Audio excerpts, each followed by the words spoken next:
Once upon a time, Katherine Heigl was among the highest-paid actresses in Hollywood. Then she dissed Knocked Up and Grey's Anatomy. It's been a rocky road ever since, paved with mea culpas and cat litter ads, but she still hasn't made a comeback. Here's why Hollywood won't cast Katherine Heigl anymore. To this day, Katherine Heigl's biggest blockbuster movie is Knocked Up from way back in 2007, but she has a bit of a beef with the romantic comedy. Apparently, she wasn't thrilled with the gender politics in the Judd Apatow-directed smash. She told Vanity Fair in 2008, "It paints the women as shrews, as humorless and uptight, and it paints the men as lovable, goofy, fun-loving guys." That wasn't the only time Heigl slammed a project that made her a star. In June 2008, she withdrew from Emmy consideration for her role of Izzie on Grey's Anatomy, despite winning Best Supporting Actress in a drama series the year before. She explained her decision by saying, "I did not feel that I was given the material this season to warrant an Emmy nomination." That's probably not what the Grey's writers' room was hoping to hear in the middle of award season. Despite thinking that Knocked Up was sexist, Heigl went on to star in a slew of poorly selected rom-coms in the following years. Most notable was 2009's The Ugly Truth, which played up some seriously screwed up gender stereotypes. On the one hand, you have to push the guy away with a cold indifference, and on the other, you have to be a sexually teasing tornado. Heigl's other big screen work outside of Knocked Up was also critically panned, and many of her films were box office flops as well. The Ugly Truth and Life as We Know It were profitable but poorly reviewed. Meanwhile, Killers, One for the Money, and The Big Wedding were rotten both critically and commercially. Studios will only tolerate so many failures before they quit casting a star, especially if that star is a woman. In terms of hard numbers, Forbes reported in December 2013 that Heigl was Hollywood's most overpaid actress, netting studios a return on investment of just $3.50 for every $1 she was paid.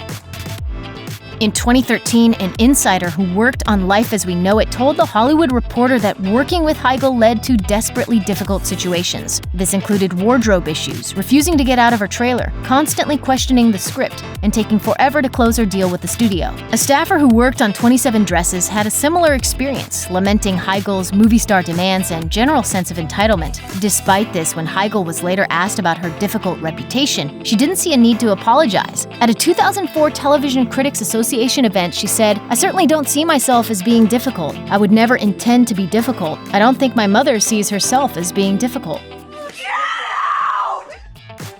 Heigl's mother, Nancy, has served as her manager since the beginning of her career, but it hasn't exactly worked out well. A source told OK Magazine in 2015 that even though Nancy isn't a producer, she still acts like one. She believes that she has a right to make decisions, leading her to anger a lot of people in the process. This source also claimed that Katherine has damaged her reputation because her mother has encouraged her worst behavior. Another insider echoed those sentiments to The Hollywood Reporter, noting Nancy's profanity and tendency to insult the craft service and wardrobe department. I heard you felt that Katherine was different than most kids when she was younger. How?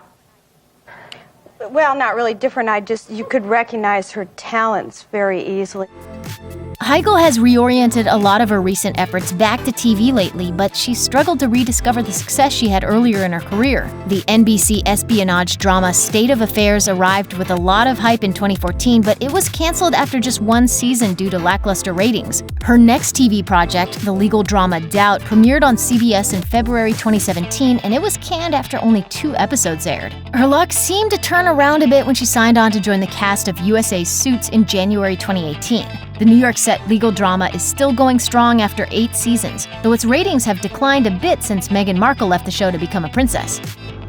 Heigl seems to be self-aware, at least in terms of what projects she's chosen recently. For one thing, she's not signing on to every single romantic comedy that comes her way anymore. She explained to Marie Claire in 2014 that she loves rom-coms, but she admits that she may have relied on that genre a little too hard. She recognized that she had stopped challenging herself, which can wear you down if you're a creative person. As for her history of on-set difficulty, a source close to Heigl told The Hollywood Reporter in 2013 that she's truly trying to behave better. As the source put it, "The only way to do that is to go to work in film or television with good people and for those people to have good things to report back." Here's hoping that Heigl finds that next big hit and gets along with her co-stars and crew members while she's at it.